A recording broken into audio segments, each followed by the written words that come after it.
মহান স্বাধীনতার ঘোষক বাংলাদেশি জাতীয়তাবাদ ও বহুদলীয় গণতন্ত্রের প্রবক্তা শহীদ রাষ্ট্রপতি জিয়াউর রহমানের ৯০তম জন্মবার্ষিকী আজ। শ্রদ্ধা নিবেদনে সকাল থেকেই জিয়া উদ্যানে মানুষের ঢল নামে। এ সময় বিএনপি মহাসচিব মির্জা ফখরুল ইসলাম আলমগীর জানিয়েছেন, জিয়াউর রহমানের আদর্শকে প্রতিষ্ঠা করা এবং গণতন্ত্রকে প্রাতিষ্ঠানিক রূপ দিতে শপথ নিয়েছে বিএনপি। এ পর্যন্ত নির্বাচন কমিশন যোগ্যতার সাথেই কাজ করছে বলেও মনে করেন তিনি। আর গণতন্ত্র পুনরুদ্ধারে তারেক রহমানের নেতৃত্বে আগামীর বাংলাদেশ গঠনে এদেশের সর্বস্তরের মানুষ কাজ করবে বলেও প্রত্যাশা বিএনপি চেয়ারম্যানের উপদেষ্টা আমানুল্লাহ আমানের। বিস্তারিত জানাচ্ছেন মুহিবুল্লাহ মুহিব।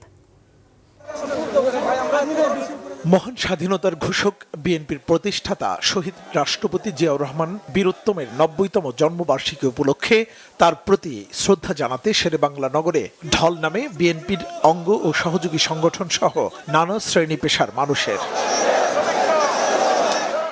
জিয়াউর রহমানের জন্মবার্ষিকী এমন এক প্রেক্ষাপটে পালিত হচ্ছে যখন তার সহধর্মিণী বেগম খালেদা জিয়ার মৃত্যুর শোক এখনো কাটিয়ে উঠতে পারেনি নেতাকর্মীরা। সকালে দলের স্থায়ী কমিটির সদস্য সহ সিনিয়র নেতাদের নিয়ে শহীদ রাষ্ট্রপতি জিয়াউর রহমানের মাজারে ফুলেল শ্রদ্ধা জানান বিএনপির মহাসচিব মির্জা ফখরুল ইসলাম আলমগীর। এ সময় শহীদ জিয়াউর রহমান এবং বেগম খালেদা জিয়ার আত্মার মাগফিরাত, দেশ ও জাতির সমৃদ্ধি কামনায় দোয়া মোনাজাত করা হয়।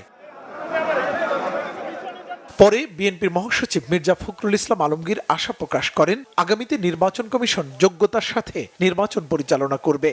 ফেব্রুয়ারি মাসে ১২ তারিখে নির্বাচন ঘোষিত হয়েছে। একটা ছাত্র গণতার অভ্যুত্থানের মধ্য দিয়ে যখন ফ্যাসিস্ট হাসিনা পালিয়ে গেছে, তখন আবার নতুন করে একটা ধ্বংসপ্রাপ্ত অর্থনীতির বাংলাদেশকে গড়ে তোলার জন্য, গণতন্ত্রকে প্রাতিষ্ঠানিক রূপ দেওয়ার জন্য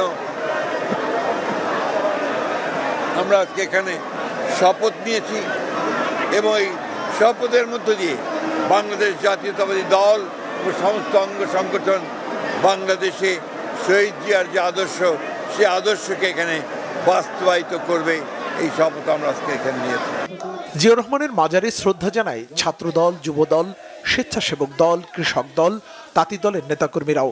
এ সময় বিএনপির চেয়ারপারসনের উপদেষ্টা আমানুল্লাহ আমান বলেন, তারেক রহমানের হাত ধরেই দেশে ফিরে আসবে কাঙ্ক্ষিত গণতন্ত্র। শহীদ রাষ্ট্রপতি জিয়াউর রহমানের জন্মদিনে আমরা বলতে চাই, আগামী দিনে গণতন্ত্র প্রতিষ্ঠার জন্য বিএনপির চেয়ারম্যান জনাব তারেক রহমান জনগণকে যে ভোটের অধিকার ফিরিয়ে দিয়েছেন, সে জনগণের ভোটের অধিকার প্রতিষ্ঠার মধ্য দিয়ে বাংলাদেশে আবার গণতন্ত্র প্রতিষ্ঠা হবে এবং দেশ সামনের দিকে এগিয়ে যাবে। জিয়াউর রহমানের জন্মবার্ষিকীতে কুরআন তেলাওয়াত, মেডিকেল ক্যাম্প ও রক্তদান কর্মসূচি পালিত হয় জিয়া উদ্যানে।